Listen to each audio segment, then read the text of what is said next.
Alô pessoal, eu gostaria de nesse primeiro momento pedir desculpas pela falta de conteúdo desse vídeo. Eu havia publicado o vídeo bruto, mas com a finalidade de, claro, além de registrar o fato de eu ter pego a moto ali na Senra Service, depois de praticamente 8 meses sem andar nela, né? E sobretudo para restabelecer a dinâmica de gravação de vídeos. Eu peguei a moto ali na Barão Homem de Melo, subi pela Raja Gamagre e teria a opção então de descer a Nossa Senhora do Carmo. Só que a lei manda que quando você está de moto, se você tem uma linha reta ou uma linha envolvente, cheia de curvas, cheia de elipses e hipérboles, claro, você vai pegar o caminho mais longo, né? Você não vai pelo caminho mais curto. Então subi aí a Raja para passar por dentro do Belvedere. Essa é a ideia. Eu gosto de passar por ali por uma razão muito simples, né? O trânsito, apesar da distância ser maior, o trânsito flui mais. Então eu passo pelo Belvedere, depois eu passo pelo São Bento, pego ali a Avenida Bandeirantes, ali na Anchieta, vou até Afonso Pena. Geralmente na Afonso Pena eu tenho a opção de descer direto pela Afonso Pena ou descer pela Rua do Ouro, passando dentro do bairro Serra. Mas aí as ruas já são mais estreitas e ali já é meio assim e tal. Aí eu optei por descer pela Afonso Pena. Essa é das poucas constrições que a gente tem aí no Belvedere. O resto, praticamente, o trânsito flui de maneira constante, sabe? Então eu gosto muito, né? Claro, é noite, cerca de 6:30 da tarde, e em razão do inverno, então já está praticamente tudo escuro. Com isso a gente acaba não vendo a cidade lá no fundo, apenas algumas luzes. Eu sempre costumo dizer, e isso a gente dá muito valor quando a gente está longe, né? Que Belo Horizonte se torna de fato um belo horizonte, né? Vou contar uma história para vocês que aconteceu, né? Eu cheguei ontem, na verdade cheguei antes de ontem à noite, né? Por volta de 11 e pouco da noite do Ceará. E minha proposta para ontem seria descer para Conselheiro Lafayette, onde a moto estava guardada, reativá-la e trazer para Belo Horizonte para não fazer a revisão. Está na hora de fazer a revisão, mas em função do tempo relativamente curto, minha ideia seria trocar os 3 óleos, mais o fluido de freio, mais o filtro de ar. E as outras coisinhas ficaria para depois, né?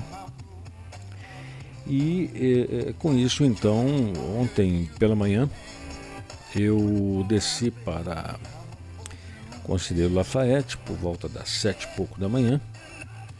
E lá chegando, eis que, de frente para a moto, descubro que havia deixado o FOB em Belo Horizonte, né? É foda. Aí o que eu tive que fazer? Voltar, né? Voltei para Belo Horizonte. Aliás, voltamos, eu estava com meu garoto, né? Voltamos para Belo Horizonte só para pegar o FOB, retornar a Conselheiro Lafayette, proceder à ativação da moto e aí sim voltar para Belo Horizonte. Essa brincadeira foi muito cansativa, né? Então, assim, deu tudo errado. Não deu tudo errado. Deu errado foi só esse lapso, essa distração. Mas na prática foi tudo certo, né? Os 4 deslocamentos, né? Um para Belo Horizonte, aliás, um para Conselheiro Lafayette, outro para Belo Horizonte, outro para Conselheiro Lafayette, outro para Belo Horizonte. Correu tudo bem, tudo tranquilo. A ativação da moto também aconteceu sem nenhum problema, né? Ela Bateria 8 meses parada, mas completamente desativada. Foi só homogeneizar a gasolina do tanque. Isso é importante porque a gasolina tende a decantar, né? Então homogeneizar a gasolina e bater, ela já funcionou de primeira sem nenhum problema. Precisou talvez só de um pouquinho, talvez não, precisou de ar no pneu dianteiro, que eu até então estava com vazamento ali na válvula, né? E a moto já estava em condições de deslocamento. O que aconteceu nessa brincadeira? Você sobe na moto depois de 8 meses sem andar de moto, é uma coisa muito engraçada, né? Porque a moto é toda pesada, toda diferente, ela não faz parte do seu corpo, né? Você esqueceu, você perdeu essa memória durante algum tempo. E o mais interessante, os comandos, principalmente os comandos da manopla, você demora uns 5, 10, 15 minutos, 1 hora, 2 horas para poder relembrar como é que tudo funcionava e tal, né? Bom, só deixamos ali fazer só uma ressalva, deixamos ali o Belvedere. Agora estamos aqui no, salvo engano, é o São Bento, um pedacinho do São Bento, né? Que é um acesso que se faz entre montanha e prédios para nós chegarmos ali na Avenida Bandeirantes, né? A Bandeirantes, de um lado fica o Alto da Serra, do outro lado fica o Anchieta, né? Mas aí o retorno foi aquele retorno tenso, primeiro porque brigando com a moto, né? Aquela coisa toda, sem relembrar muito bem as respostas e tudo. E também porque ontem o trânsito, quinta-feira, o trânsito estava muito, muito ruim. Os últimos 60 quilômetros, essa praça é a que dá acesso a Bandeirantes, né? Que é essa que nós vamos pegar aí agora, nesse minuto. Então o trânsito estava muito ruim e, para ter uma ideia, quando nós voltamos a Belo Horizonte, eu cheguei ali na Rio Grande do Norte, antes da Afonso Pena, olhei lá para cima, tudo parado, né? Imaginei, olha, a Nossa Senhora do Carmo está parada também. Aí resolvi passar aí pela Bandeirantes, que eu sempre passo por aí porque o trânsito é um pouquinho mais fluido. Mas o trânsito também estava parado. Foi meio complicado, hein? Na volta ontem fiz mais ou menos esse mesmo caminho, deu tudo certinho, sem nenhum problema. Só mesmo essa é uma viagem cansativa, né? Desci até ali e retornei para a Barão Homem de Melo, que é do outro lado, mas a gente tem que dar uma voltinha, né? Retornei para Barão Homem de Melo para deixar a moto lá até mais ou menos umas 5h40 da tarde, mais ou menos. Deixei a moto para que fossem feitas essas etapas aí de manutenção. E hoje, no finalzinho da tarde, fui pegar a Queen Elizabeth lá, sabe? É aquela história, né? Eu tirei a moto às 6h15, 6h30, já está praticamente tudo noite, né? Noite já. Inverno tem dessas coisas, né?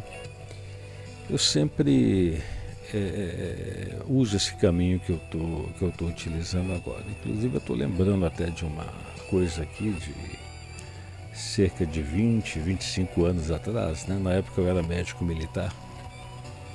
E a gente ocasionalmente fazia o transporte de pacientes entre o Hospital Militar e o Biocor para internação, né, utilizando a UTI móvel. E na ambulância, um cabo motorista, eu na época era segundo tenente ou primeiro tenente, não me recordo muito bem. E um sargento enfermeiro, eu me lembro dele, o Wallace, lá atrás, né? Na volta a gente descia aqui pela Afonso Pena, passando pela Bandeirantes. E naquela época, a Afonso Pena, ela tinha aqui dessa praça aqui para cima, a gente tinha as casas ali de altíssimo meretrício, né? A casa das universitárias, né? Que a gente tinha essa história. Aqui embaixo a gente tinha as moças de algum nível, mas ainda assim é aquela história, é tudo meretrício, né? E na medida em que ia descendo Afonso Pena, o nível das moças ia caindo, né? Até que chegava lá embaixo, próximo ali entre a Milton Campos e a Tiradentes, você já começava a ter inclusive traveco lá embaixo, sabe? Então assim, na medida em que ia descendo Afonso Pena, o nível ia caindo. E a gente passava aqui por cima porque imagina só o seguinte, o cara é responsável, o cara faz um monte de coisa, mas quando está em turma é um problema, né? Só o homem lá dentro, né, da UTI móvel, então na volta a gente descia fazendo molecagem, né, aquele negócio todo. Então com a porta traseira da UTI aberta e sinaleira lá em cima ligada, giraflex ligada. E descendo bem devagarzinho, vendo as moças, né? O Wallace lá atrás fazendo macaquice, né? Aquela coisa toda tal. Aí nós descemos, tal, fomos até lá embaixo, seguimos para o hospital militar, deu mais ou menos 10, 15 minutinhos, aparece uma viatura que era da supervisão. E eles apareceram lá perguntando quem é o comandante da viatura tal. Eu falei assim, nem sei nem qual é a viatura tal. Até entender que a viatura tal era a tal da UTI móvel, né, demora um tempão, né? Quem será o comandante dessa... Rapaz, sou eu.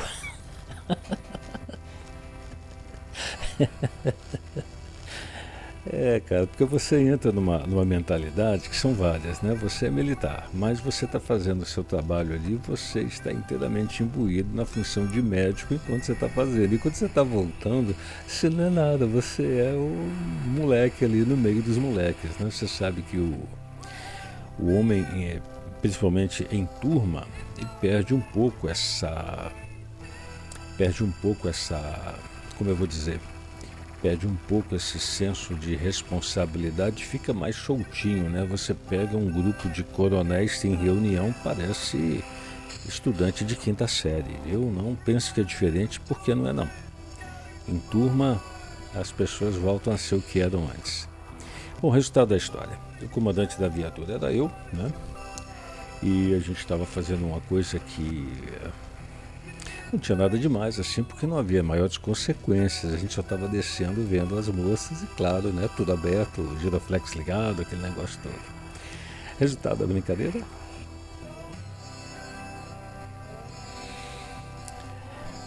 Foi engraçado esse negócio. Na época não foi muito não, mas hoje, relembrando, foi engraçado esse negócio, até pela forma. A gente demora um pouco a perceber, né?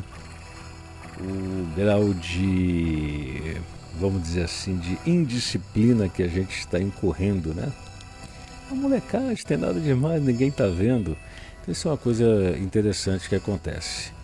Porque ninguém está vendo, hoje em dia tem câmera para todo lado, tudo que você faz é gravado. Naquela época não tinha câmeras como tem hoje. Mas não pense você que você está fazendo as coisas e ninguém está vendo não, porque tem sempre alguém vendo, né?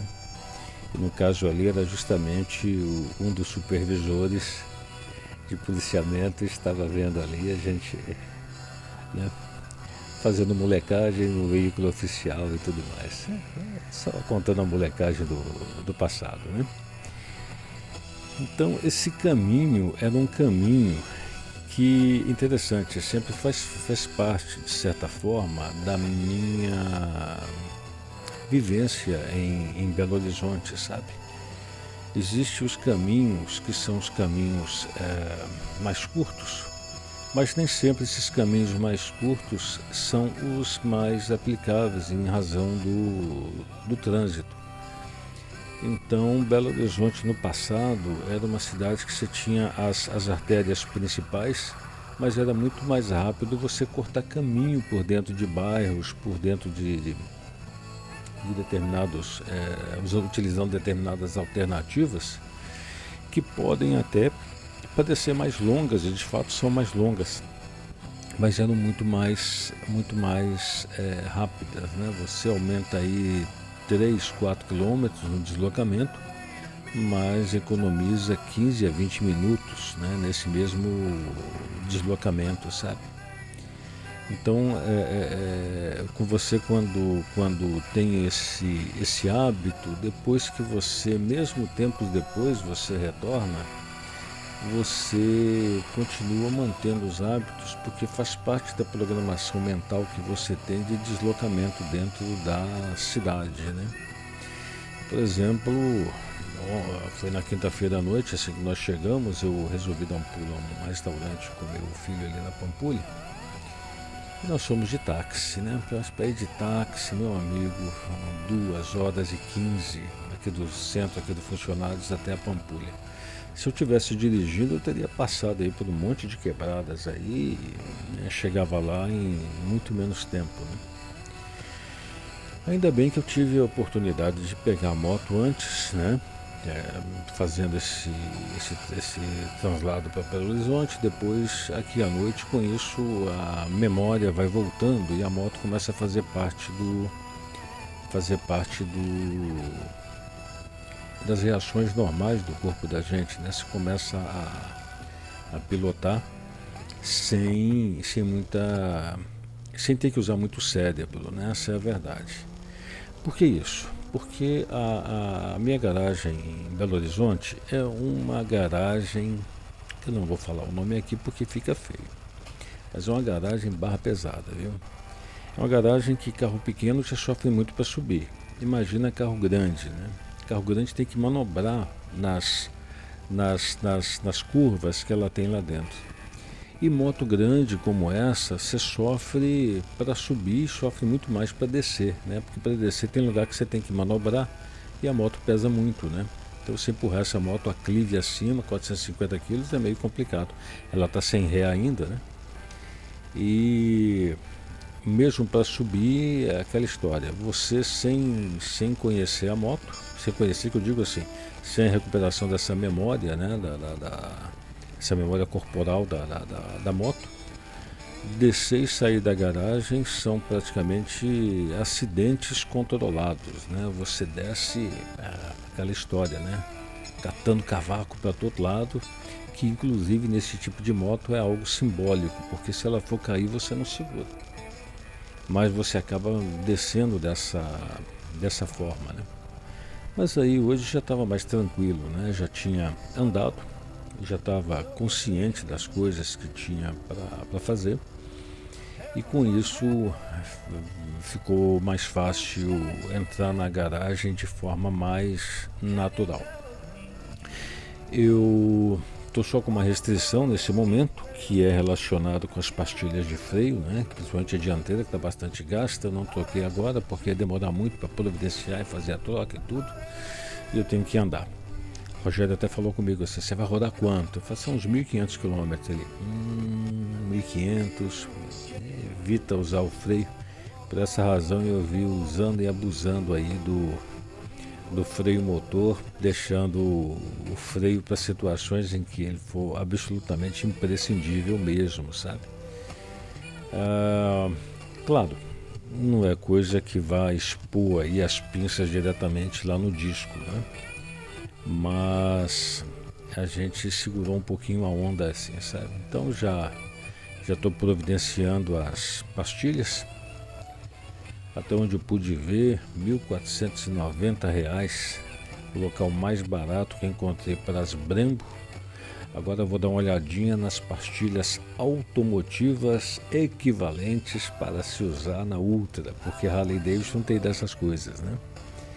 Para a gente poder providenciar aí a substituição dessas pastilhas e, claro, os demais itens da revisão que provavelmente devo fazer no final do ano, né? No Natal, quando eu retornar. Aí a nossa garagem, vamos ver como é que é uma coisa assim, terrível. Quero agradecer mais uma vez a paciência para aqueles que conseguiram chegar até aqui. A gente está tentando, na verdade, guardar memórias, né? E a gente espera que, retomando o jeito de fazer vídeos, os próximos sejam mais interessantes. Muito obrigado pela paciência, viu, gente? Até a próxima, se o bom Deus assim permitir.